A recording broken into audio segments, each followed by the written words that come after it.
in five, four, three, two, one. Welcome back, Wayfarer. Hope you're doing well. Whoever you are, wherever you are, and whenever you may be receiving this transmission, welcome to the show. If it's your first time, don't let it be your last time. Make sure you hit the thumbs up, like, and subscribe, all that happy horse shit that makes the YouTube algorithm bark like Pavlov's dog. Today's topic is Qingmingjie, or Tomb Sweeping Day, in the Chinese calendar. Now, I believe that it actually occurred on April 6th this year. So it's like almost Easter Sunday in its relationship to the Western calendar, though it was on a Saturday this year. So it changes. It's based on the lunar solar calendar that was supposedly developed by Huangdi 4,722 years ago. So 2630 something AD, I believe is the exact date. I'll have to look it up. I looked it up just the other day for reference, but I don't have my notes in front of me. So I'm going on memory in part.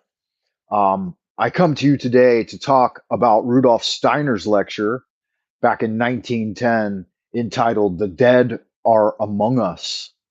And the reason I'm addressing it is because recently I just found out one of my best friends passed away at the age of 48. Now, he was born in the year of the dragon, and this is a year of the dragon. According to Chinese tradition, their astrological tradition, that the Chinese have 12 animals that cover the course of 12 years with five elements intermingling with them. So there are a 60-year cycle for the animal rotation. But they say that whenever it's your own birth animal year, it's called your Bun Mingnian, or it opposes your energy. And this one in particular, I was warned, is going to be a very dangerous dragon year, and especially for people born in the year of the dragon, but for people born in other signs as well. They say that this year, the energy of the animal, according to the astrology, is Fan Tai Sui, or it opposes the god of longevity or the god of fortune,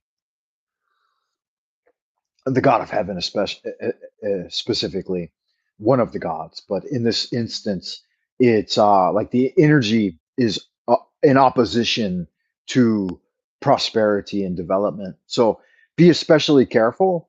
Now, for Qingmingjie, they do a type of ritual practice that I think kind of dates. I mean, I found a reference, a correspondence in an old Sumerian tradition that I just learned about over the weekend. And I'm going to go ahead and pull this information up on my laptop here so that I've got the correct spelling of the word I'm looking for. Now, it's called, let me find it here real quick. Well, anyway, I'll describe the tradition, then I'll find the Sumerian word, and I'll tell you guys about the Chinese practice. But the basic practice is that on the new moon or the full moon, the Chinese will go out and make offerings at the tomb. Now, for Qingmingjie specifically, you should go to the tomb in the cemetery. But all throughout the year, they make spirit offerings in the form of burning paper money and offering fruit or drinks. But now in this tradition that comes out of ancient Sumer, the Sumerian tradition, possibly I would imagine Canaanite. But according to the information, it says that it predates Mesopotamia, or it's at the time, at or around the time of Mesopotamia. So not able to find it real quick. It may or may not appear. Here we go. Ooh, my VPN on my computer's not connecting, so I don't have access to that web page. But in the last 5 years, so many people, like key people in my life, have passed away since COVID. And at or around the time of COVID, during COVID, I had one of my dear beloved friends who I'd always intended. We kept a lot of correspondence via written letters, handwritten letters to each other, even while I was here in China. And I had planned to reconnect with him in the golden years of life. So, when I get older, that kind of thing. I had planned to go back to the United States and spend time with that guy, talking about all of my adventures abroad and his adventures at home and stuff like that. And he passed away unexpectedly at the age of 50.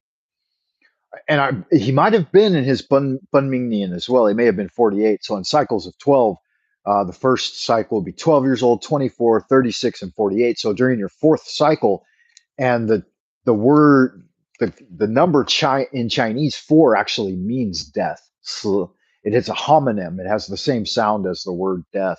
So you need to be very careful of that fourth cycle. Master Ni Hua Qing told me it can start as early as your 47th year and last all the way into your 49th or 50th year. It's especially dangerous for men.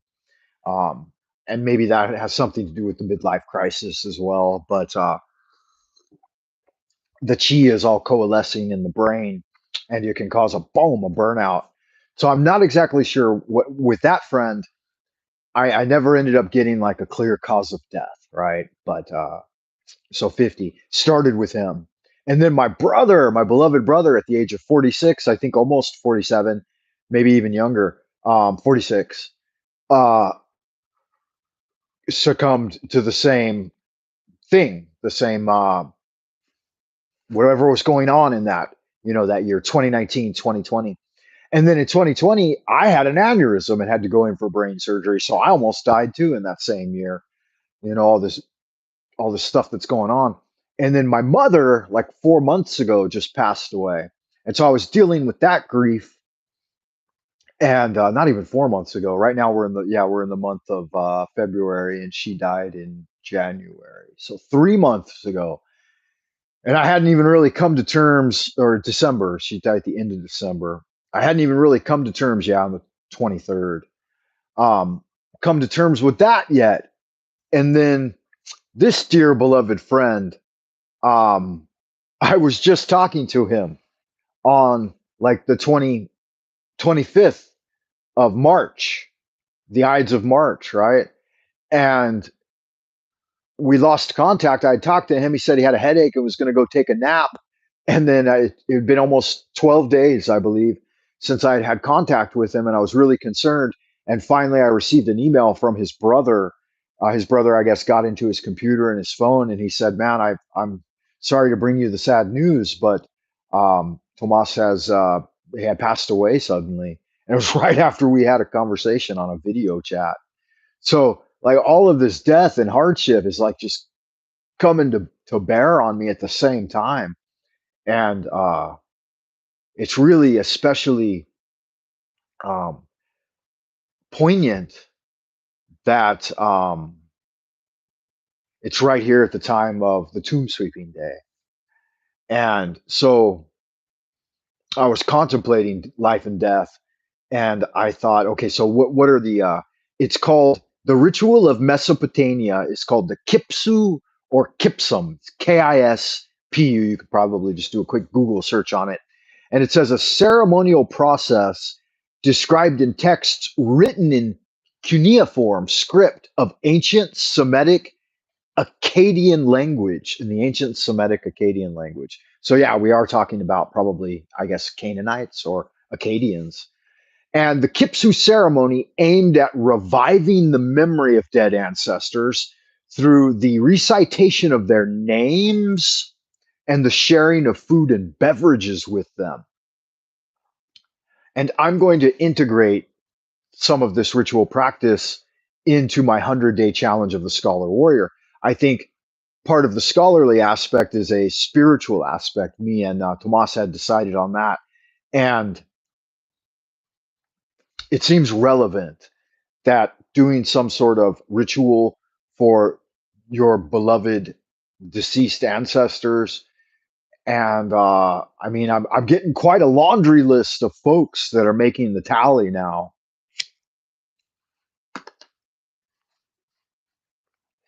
It kind of a matter of jest, I guess, like gallows humor.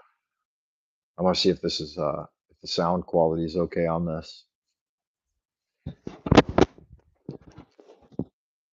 hello, hello.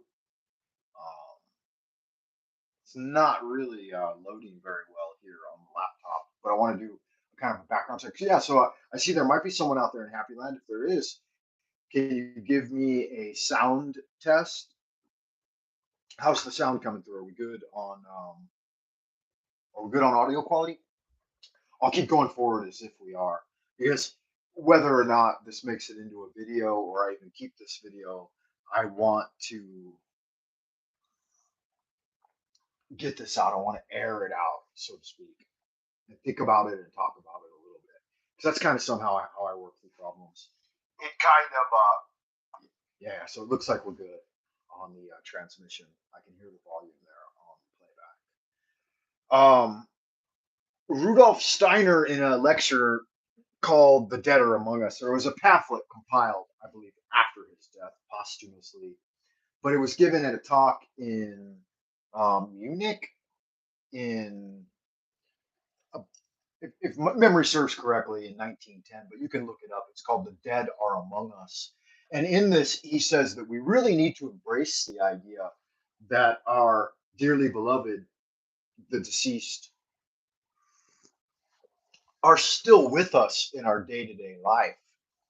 And they're among us spiritually. Like, I know some spiritual gurus have come out recently and warned people of the real presence and manifestation of spiritual entities all around you, some of the demoniacal sort, right? Cacodemons, and that they're influencing people and feeding on their subtle energies and such.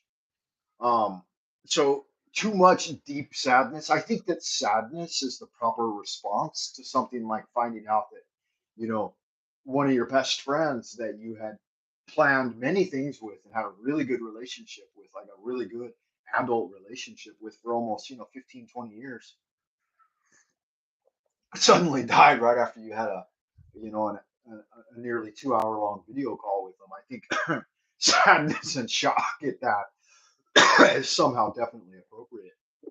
But at the same time, we need to examine that and think, well, is it because we're being selfish? Like, to some extent, it's my own selfishness. I sit here in the apartment where I would often meet with him here on the laptop, and I think, well, that's just never going to fucking happen again. And was there something, that some underlying unseen factor, and there always is, that brought about this great transformation in my world? And did was it his time to go? Was he ready to check out? And is that why that happened? So, and if Rudolf Steiner's lecture means anything, and I think it does, is that people overlook the spirit realm because sensitive they don't have the sensitivity, they don't have the super sensual perception of these things, that they're among us. So when I feel this great touch of the deep underlying sadness connected with the loss of a dear friend, I think, okay, well, and part of that may be, you know, his embrace or his communication with me. And so it's making me feel that certain way. Um, and it's just something I know with time it passes, and sometimes it feels like it's definitely more poignant in certain situations. My wife pointed out, every time something bad happens, that means it's preparing you for something good in the future. And I think,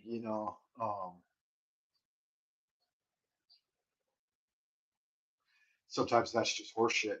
People are just saying things to try to make you feel better or whatever. But I really fell into some deep sadness yesterday. I pretty much cried from like morning till night.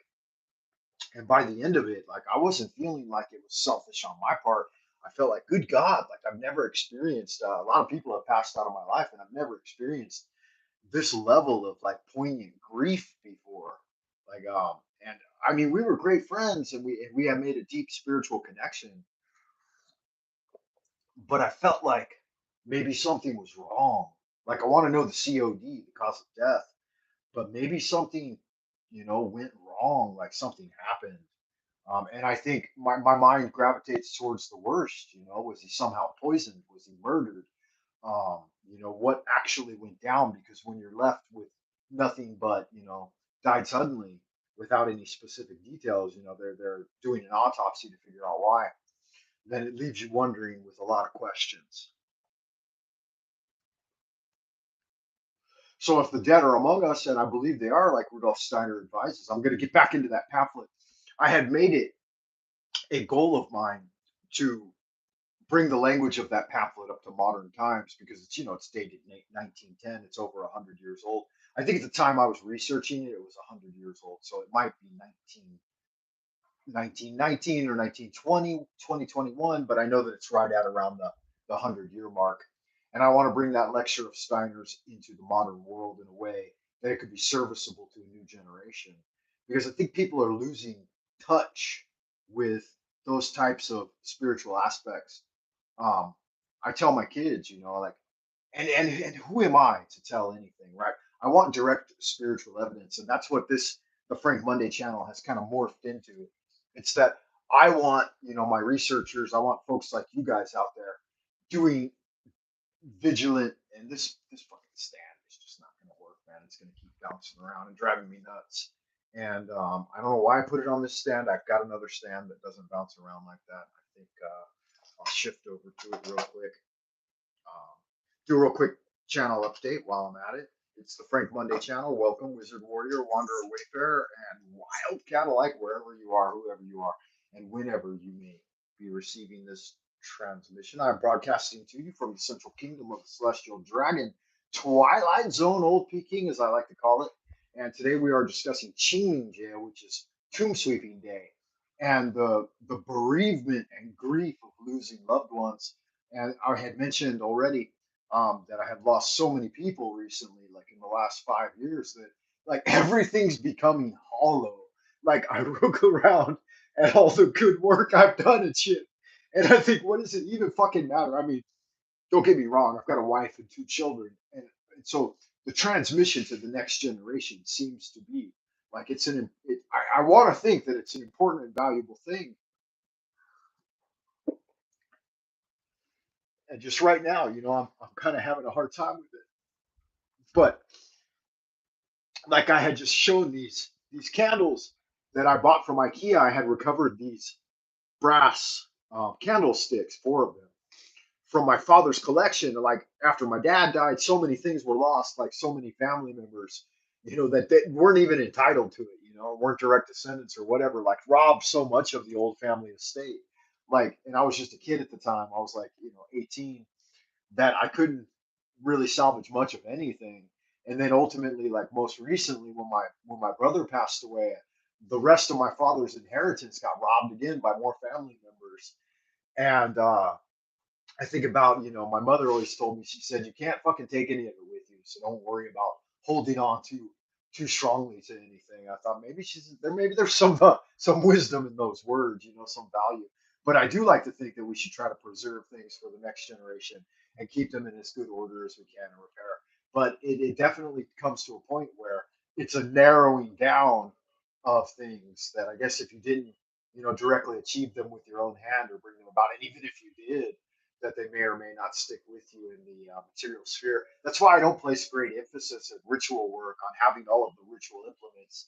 I think that they serve as a template for getting in contact with the etheric ones that reside with you forever, right? The ones in the non-material sphere of the preforms. So when you're working with your four ritual tools, your wand, pentacle, cup, and dagger, that you should make etheric imprints of those very strong in the astral sphere. So sit in meditation in your astral temple and contemplate those items and make them as real. Like Franz Barton gives a lot of good exercises on this, as well as Master Magician Poke Runyon of the Church of Hermetic Sciences and the Ordo Templi Astartes, or the Order of the Temple of Astarte. And the Taoists do it as well. Like the idea of the sword of wisdom, like this vibrant sword of etheric energy, it's mostly created by the magician's will. And they use a peachwood one in practice.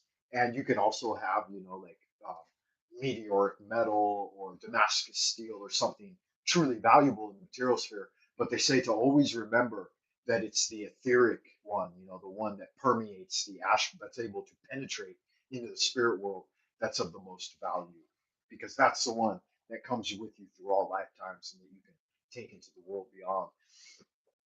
But with that said, yeah. So what I was going to tell you before I broke down there, and sorry about that, is that I had bought these white candles at IKEA, and I was just talking about with Thomas with this on the last video call, and I'm like, yeah, I had started burning these around the time and brought this back from the U.S. and there are four of them, and he said, man, that's actually a Swedish tradition. He said we have like a candelabra with four white candles on it.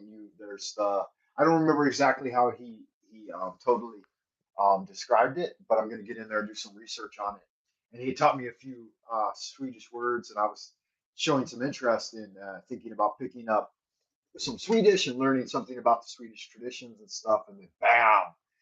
It's like I said, all of those things suddenly, instantaneously, upon his death, seemed to become so hollow. And maybe it's just temporary, but right now, when I look upon it all, this world of colored dust, like it seems lifeless. Like, and and to some extent, I think, did I die too? Because a part of myself died. But Steiner's message from that lecture is to remind us that no, you've got good work to do, and the closer you get in your spiritual work to the realm beyond, the more dangerous it becomes. And to some extent, so you need to be wary of that, stay grounded, um, or else you run the real risk of disappearing yourself. And I can't disappear. I can't check out early like that. And there was even some anger. It's like, motherfucker, we had plans. You can't just check out halfway. It brought to mind, because of Qingming Jie, the clear invite day, it brought to mind a couple of stories from the Chinese tradition about um, friendship and loss and longing. And one of them is extremely poignant, and it came to mind immediately. But I'll save that one for second, because there was another one upon my great grief, shock, and anger, or my great grief and shock and sadness, turning a little bit to anger and kind of, not resentment, but yeah, like fucking indignation at the frustration of the unfairness of the entire thing. Um, I thought about an old monk who wore a technicolored robe, and he carried a tobacco bag that had been sewn and mended and stitched dozens of times. And his grandchildren or great grandchildren were harassing him, and they would hide his tobacco pouch from him and stuff, not hide his pipe. And they would make fun of him, and they said, Grandpa, why don't you let us buy you a new tobacco pouch to replace this unattractive, unfashionable, outdated, ailing one? And he said this tobacco pouch has only accompanied me for 50 years along the path. And he said, why would I throw it away now when I'm only halfway done? You know what I mean? And fuck. So the Chinese idiom is ban tu ar fei, or it's an expression, a deep chung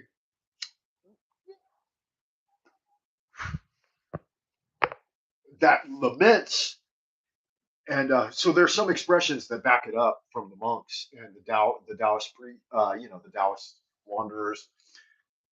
They say, "What a pity that the 100-mile journey is only halfway at 90, and that the robe half finished is turned into a shirt, or that something that should accompany you throughout your entire life is lost or abandoned at only halfway of the journey, or that even if you make it most of the way through the journey, if you don't get all the way through, then it's wasted. It's ban tu arfe, or halfway along the journey, all is lost."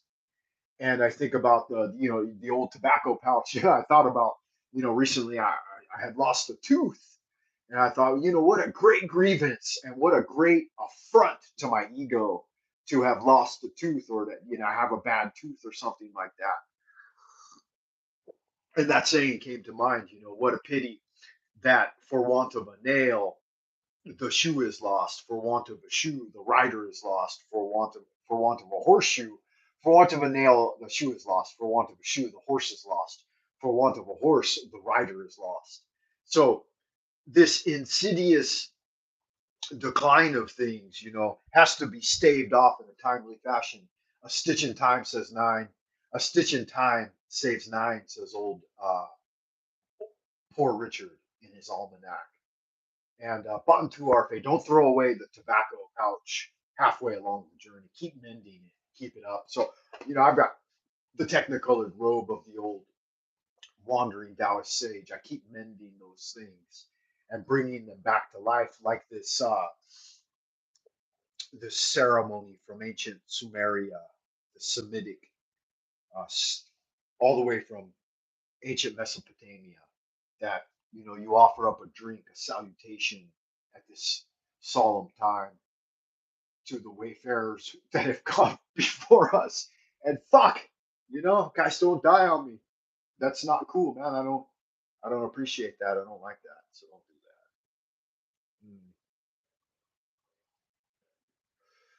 that. Mm. Okay, so that's the first idiom that I relate to Qingming Jie at this solemn time. And I am having a hard time keeping it together, man, but I'm gonna struggle through it. I'm gonna push on through to the other side. Um, the next one, and I know this isn't the correct type of content for YouTube, and I don't really care at this point. I don't really give a fuck what the YouTube algorithms are interested in. I started the Frank Monday channel as the Live Jive archive, as an archive for myself, and for maybe people will look back and like those interviews with Tomas. I can't look at them right now. Like I tried to finish up the second half of the interview we had just done, and I couldn't fucking do it, man. But who knows? Maybe a few months from now, or a year from now, or several years from now, I'll be able to finish those things, and I'll be able to look back on those, and maybe someone else will be able to look back on them and find light in them, and I'm kind of leaving them behind for my grandkids anyway, so they can, if they're curious about, if the grandfather's not around, or the great grandfather, or whatever, there will be some sort of archive, and that's what it's meant for. It's not meant for the internet tourists, that want to tune in and maybe hit the thumbs up or the thumbs down or whatever. But if you do, please hit the thumbs up and check me out on www.buymeacoffee.com/Frank Money. Put a little something, something in the tip jar. That's not what this is all about, but it's good to get it out there and mention it. And if it was your first time, don't let it be your last time. Wayfarer. Tune in often. Things will change. It's a process. We're going through a process of metamorphosis and transformation. So I want to get to that last idiom before I finish off today's video.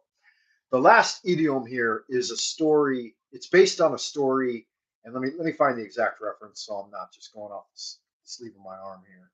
It's based on a story from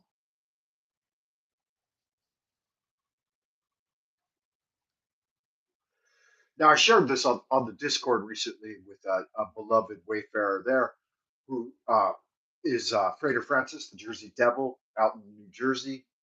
Free gift from God, currently going by the alias Fade to Ash. And I told him this is a story from a Chinese idiom that I learned when I was really young, and it conveys a sense of deep friendship.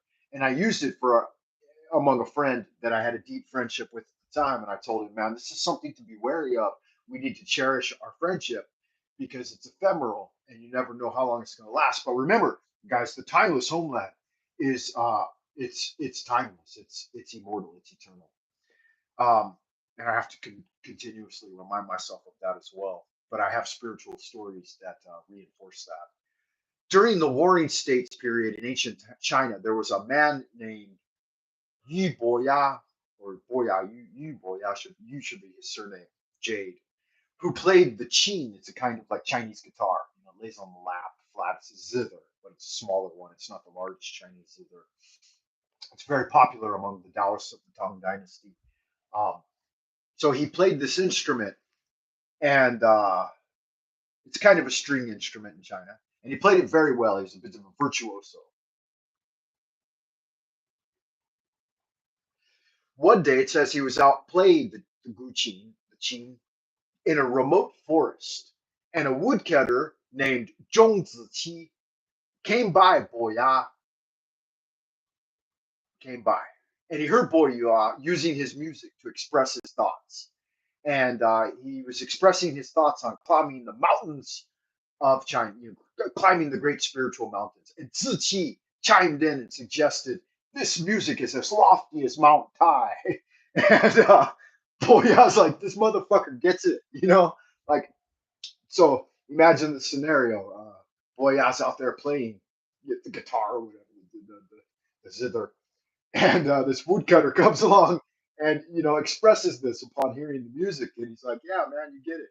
And so Boya used his music again to express the sound of running water like the great rivers, and Ziji complimented, saying, "What a mighty river this is! The sound of a mighty river." And so there was a tacit understanding between the two. He would play something, the other guy could get it. He could feel it, he could perceive it. And Boya used his music again. Um, oh no, okay, I read that part. Sorry. Uh, what Boya placed in music, Ziqi always responded with a powerful understanding, and thus the two became bosom friends. Like they got it. They understood each other. Later, now the story is very abridged. There's actually quite a bit more to it. I remember learning it in college when I came here to study literature here in Twilight Zone, Old Peking, right? Central Kingdom of Celestial Dragon, Beijing, China. Later, when Ziqi died, Boyu lost his bosom friend and was extremely sad, and he threw his chin away and vowed never to play again. So yeah. This Chinese idiom immediately came to mind upon receiving the news of Tomas, and I gotta buck it up a little bit, man. I gotta get back in there and do some more classes today without falling apart. But I wanted to share that with you guys, man. The name of the idiom is Gaoshan Liu Xue, or from the high mountains the river descends. And so it encapsulates the whole story of the high lofty mountains and Boya playing his qin, and then Ziqi recognizing that, and maybe Ziqi is the one who pinned the calligraphy, but Ziqi passed away, and he just didn't want to play the fucking Gucci anymore. Like he'd look at the instrument, I guess, and feel that deep sadness of.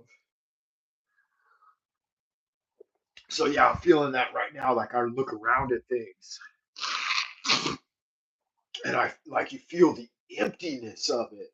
It's like I wasn't doing all of those things for anyone in particular, for myself, my spiritual cultivation. But like I really found a friend who resonated and could get it. He'd be like, "Oh man, I get the 100-day challenge. Like I know what it's all about. Like it's great." And he'd work on building it with me and stuff. But and other things, kung fu, and I play the flute.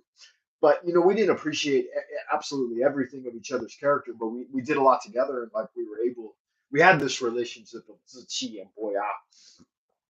From this historical story, a special term was derived called zhiyin, which in Chinese is thus created and can be translated as to recognize your music and the inner feelings and potential impacts. So the term high mountains running water, or gaoshan liuxue, in Chinese is often used in modern parlance to suggest the rare fortune of having friends who can really appreciate your passion and recognize your talents and endeavors, and further encourage and inspire you to reach a higher level in your practice.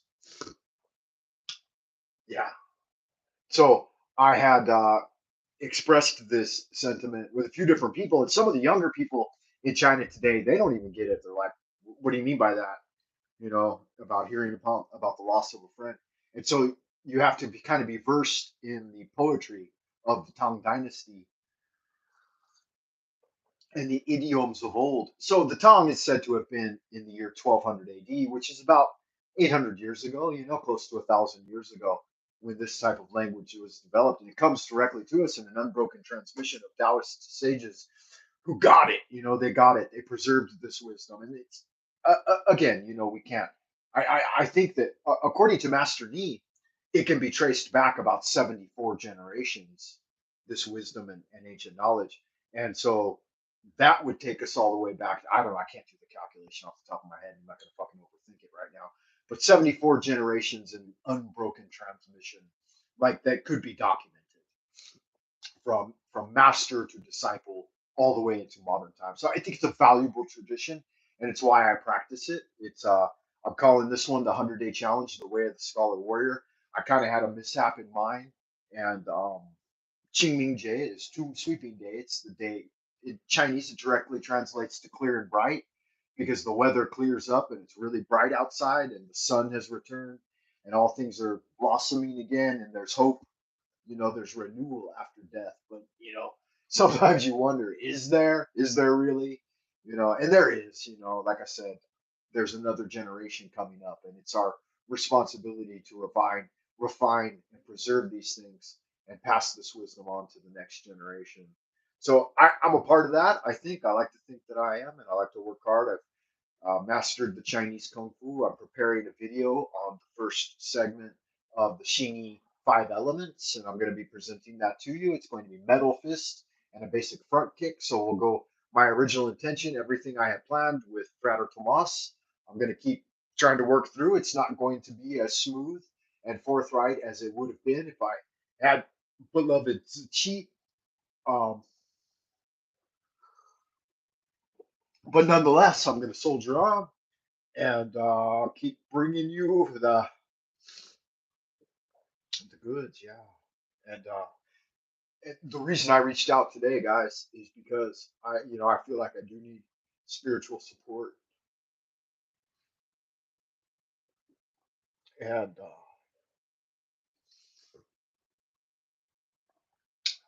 I need to talk through it and work through it because I don't want to be entirely like I'm not alone. I have the school, I have my job, but I feel somehow, uh, you know, alone. And again, to review that lecture by Rudolf Steiner, it's called The Dead Are Among Us. I believe there's hope and treasure in that, and the ancient rite of, let me see that word one more time, see if I can integrate it into my vocabulary. The Kispu or Kispu ritual, Kispu, of Mesopotamia, reviving the memory of our dead ancestors through the recitation of their names and the sharing of food and beverages with them.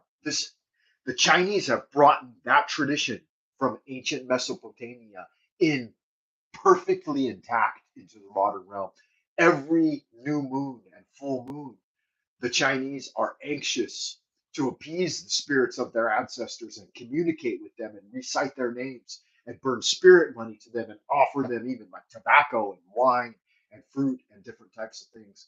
And I really think going forward, like as I go past the cusp of looking towards, the better half of 100 years now, getting on the other side of 100 years, getting on the other side of halfway to 100 years, that decline into old age is that preserve your health through qigong and gentle exercise. I just listened to a 100-year-old man here on YouTube say the three things that you are going to, the three treasures that at the end of your life you're really going to focus on are having loved in the world and found people to love and love with great passion and ardor.